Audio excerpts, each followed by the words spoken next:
The multi-billion-dollar self-help industry wants you to stand in front of a mirror, puff out your chest, and repeat forced affirmations about your limitless potential.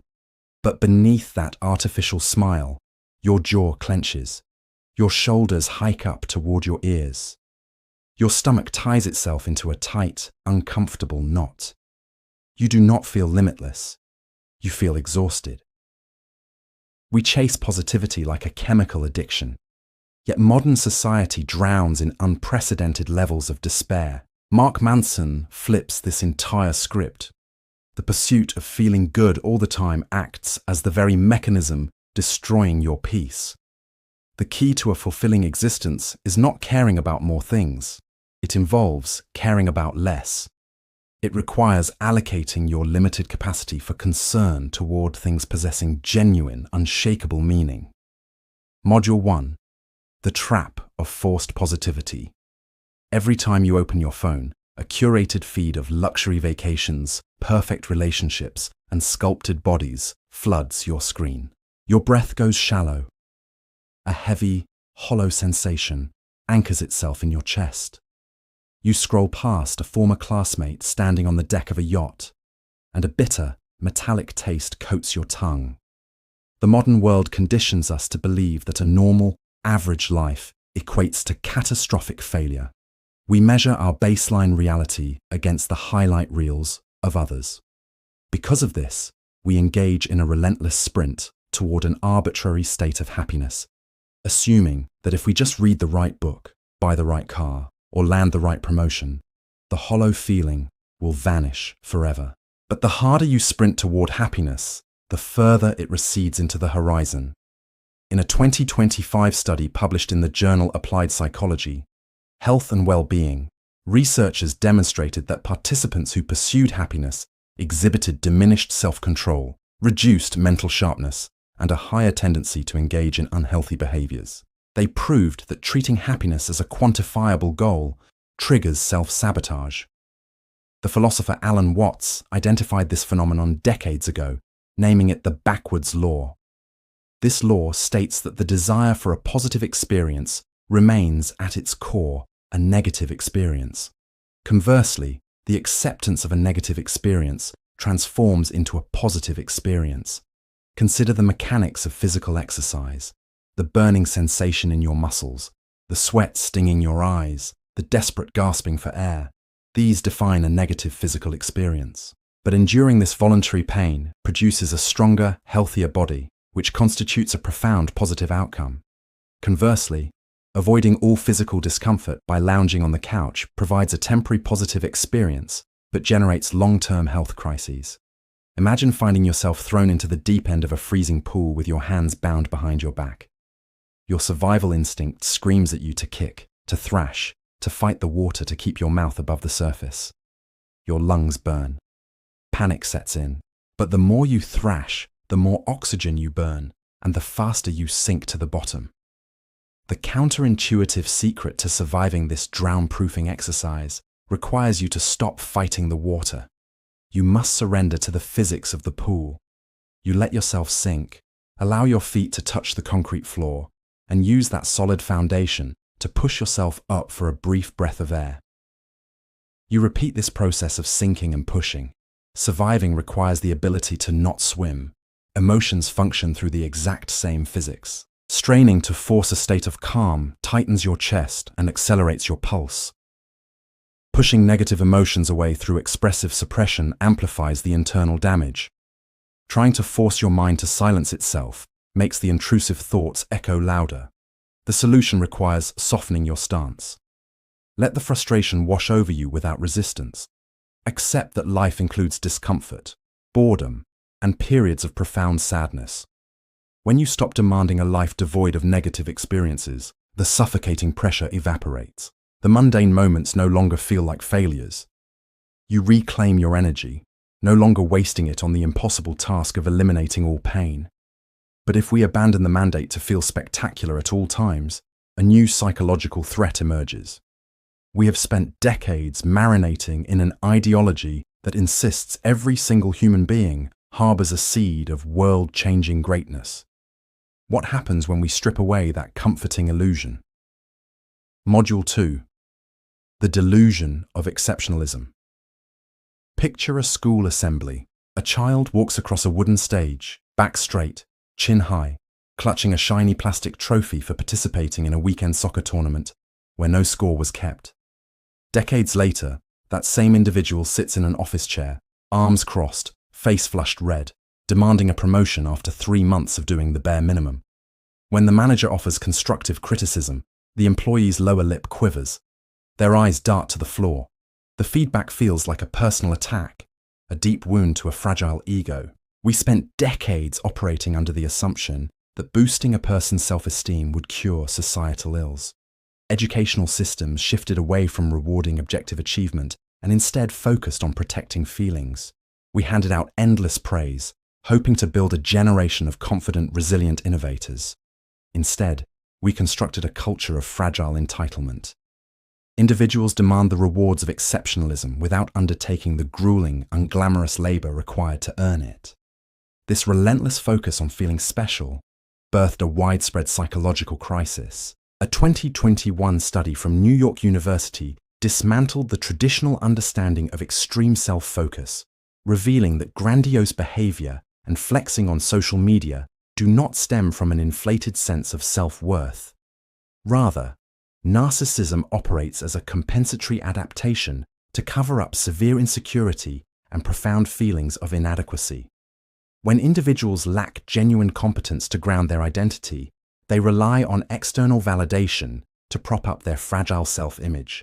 They obsess over likes, comments, and perceived social status. The fear of missing out, or FOMO, drives this insecurity deeper into our nervous systems. Studies show that a high fear of missing out correlates with increased anxiety, reduced self-esteem, and lower overall life satisfaction. In a comprehensive study of social media users, this fear of exclusion pushed individuals toward compulsive checking and heightened anxiety. Further research spanning multiple age groups confirms that FOMO triggers disconnection anxiety, widening the discrepancy between the actual self and the ideal self. Teenagers sit in their bedrooms, refreshing their feeds, watching their peers attend parties to which they were not invited. The exclusion feels like physical pain. The constant need to feel important and included chains people to their screens, draining their vitality. They trade actual living for the observation of living. The antidote to this exhaustion involves swallowing a bitter but liberating truth. You are not special. The vast majority of your life will be boring, average, and unnoteworthy. And that is acceptable. When you accept your own averageness, the crushing weight of having to change the world or become a billionaire evaporates.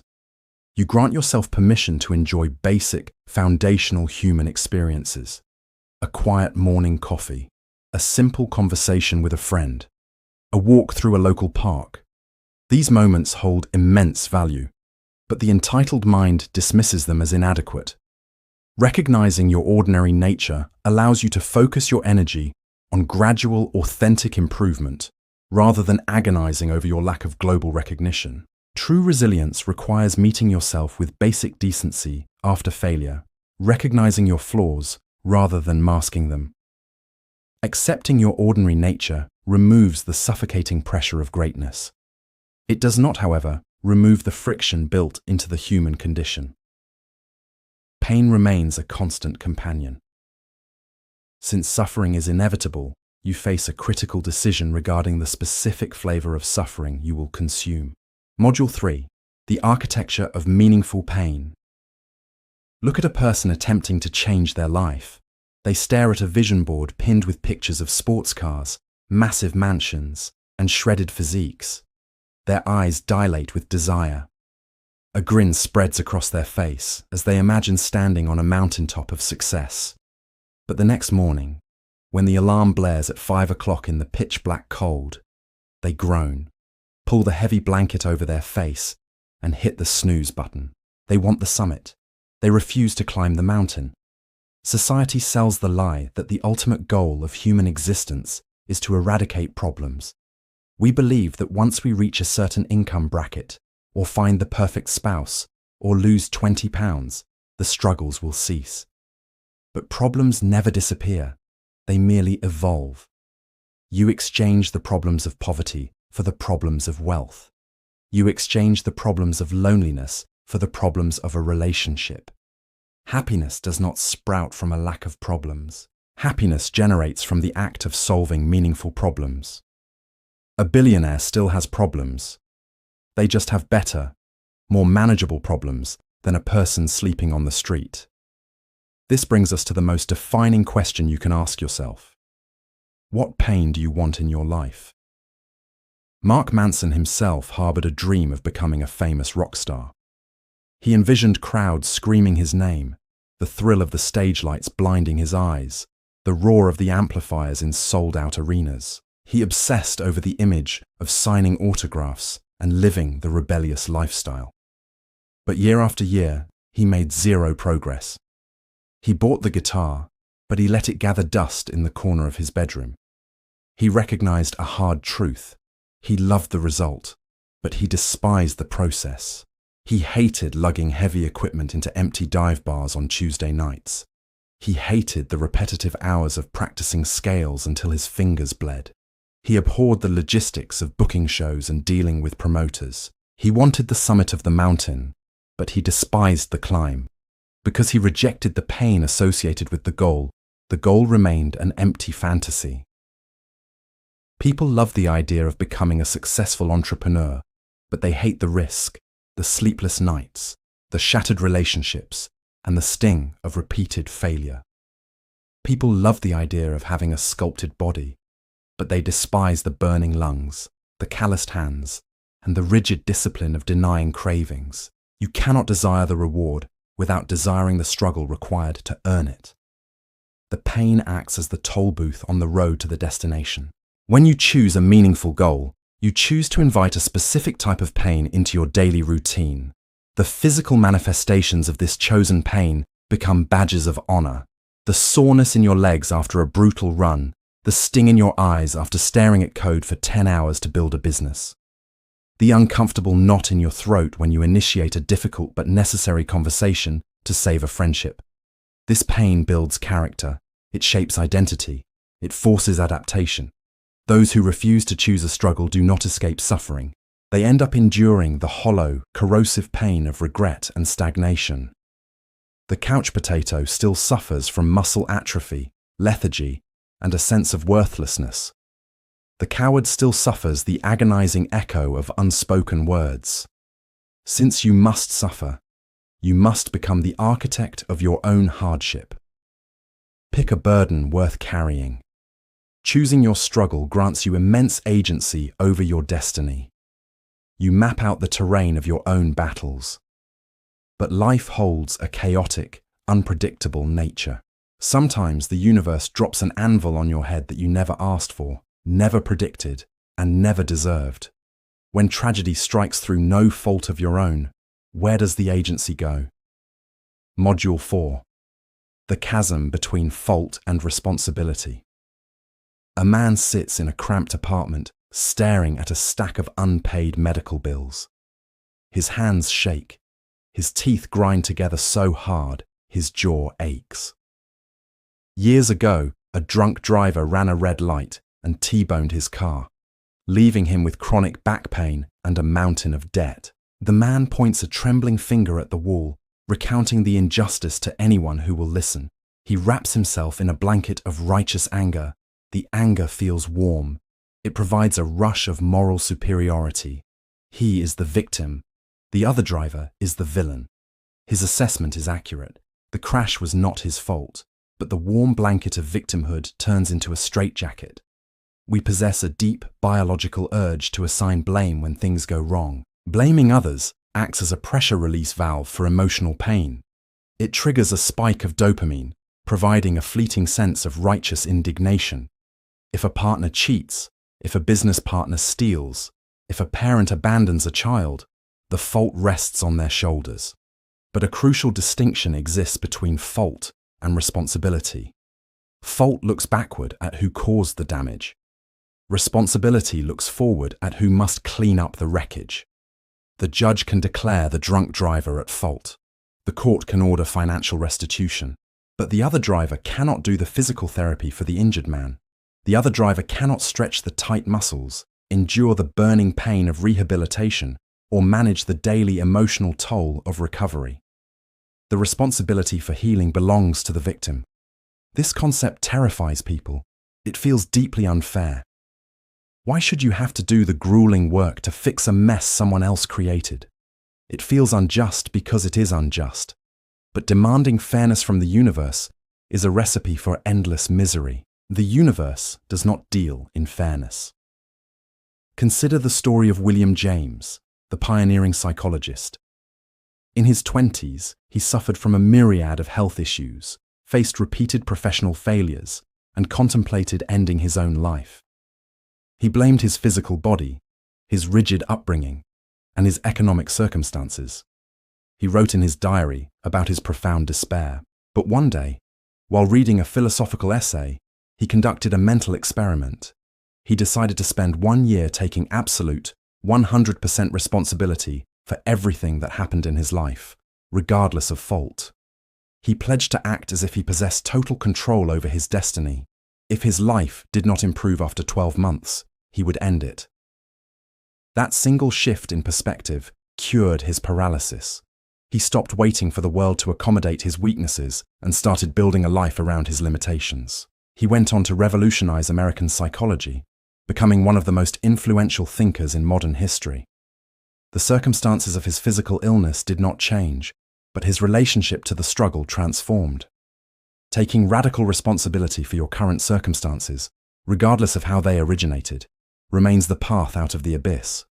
When you blame others, you hand over your power. You position yourself as a passive object acted upon by external forces. Your emotional state remains tethered to the actions and apologies of people who may never give you closure.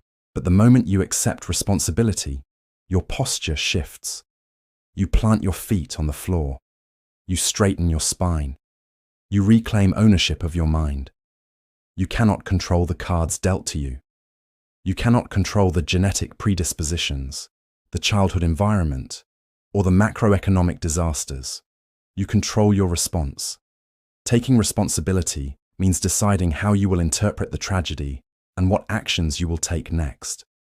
It requires immense courage to look at a ruined landscape and say, "I did not break this, but I will rebuild it." By embracing responsibility, we shape our own destinies rather than waiting for salvation. Carrying the weight of total responsibility requires vast amounts of energy. It demands a perspective that filters out the trivial annoyances of daily existence. To maintain this level of focus, we must confront the one absolute certainty that casts a shadow over every human endeavor. A reality we spend decades building mental fortresses to ignore. Module 5. The ultimate perspective shift. A woman sits in a sterile hospital waiting room. The fluorescent lights hum overhead. She stares at the linoleum floor, her breathing shallow, her hands clasped tight enough to turn her knuckles white. The doctor walks out, holding a clipboard, and delivers a terminal diagnosis. In that precise fraction of a second, the fabric of her reality rips apart. The argument she had with her co-worker that morning evaporates. The scratch on the door of her new car vanishes from her mind. The number of followers on her social media profile becomes less than dust. Death is the great clarifier. Our civilization operates as an elaborate distraction from our own mortality. The cultural anthropologist Ernest Becker argued that humans construct immortality projects. We build monuments, amass wealth, and chase fame to simulate a sense of permanence. We convince ourselves that if we achieve enough, we will carve a permanent groove into the universe and conquer the grave. Because we ignore the ticking clock, we allow our limited supply of energy to spill out over meaningless trivialities. We give a FCK about the slow internet connection. We give a FCK about a passive-aggressive email. We give a FCK about a stranger cutting us off in morning traffic. Mark Manson experienced this perspective shift early in life when his close friend Josh died tragically in a cliff diving accident. The irreversible loss shattered Manson's comfortable illusions. It forced him to confront the fragility of human existence. The grief brought a raw, unyielding clarity. If life can end on a random Tuesday afternoon, wasting energy on superficial anxieties constitutes the ultimate tragedy. The ancient Stoics practiced a concept called memento mori. Remember that you must die. They kept skulls on their desks and wove reminders of mortality into their daily routines. Rather than an exercise in morbid depression, embracing death serves as a profound mechanism for liberation. When you force yourself to look over the edge of the abyss, the superficial layers of life burn away. You recognize that your time constitutes a finite, depleting resource. Picture yourself standing on a cliff, feeling the cold wind hit your face. You look down at the jagged rocks below. The physical sensation of vertigo reminds you of your fragile nature. If you internalize the reality that you and everyone you love will cease to exist, the trivial anxieties lose their grip. You stop caring about the awkward interaction at the grocery store. You stop caring about conforming to the expectations of people who will also end up in the ground. The threat of social rejection loses its teeth when measured against the grave. Embracing death allows you to focus on what matters in the present tense. It forces you to define your core values. Do you value honesty? Do you value courage? Do you value connection? When you align your actions with these intrinsic values, external circumstances lose their power over your emotional state. You no longer measure success by accumulating possessions or accolades, but by the integrity of your daily actions. You stop fearing failure because failure holds no permanent weight in the face of oblivion. This radical acceptance of our impermanence transforms fear into clarity. It demands that we stop sleepwalking through our days. You have a limited number of breaths left. You have a limited number of heartbeats. Wasting them on resentment, entitlement, or the pursuit of artificial positivity is a tragedy. By choosing to face the reality of your own ending, you unlock the freedom to begin living. You shed the paralyzing weight of others' opinions. You select your struggles with intention. You take ownership of your pain. Even when we choose to take responsibility, our nervous system sometimes refuses to cooperate. We carry invisible scars trapping us in cycles of reaction. Click the video on your screen to explore The Body Keeps the Score, Bessel van der Kolk, and discover how to release the invisible weight holding you back. Even when we choose our struggles, our nervous system sometimes refuses to cooperate. We carry invisible scars trapping us in painful cycles of reaction. Click the video on your screen to explore The Body Keeps the Score and discover the physical mechanics of trauma and how to finally release the invisible weight holding you back.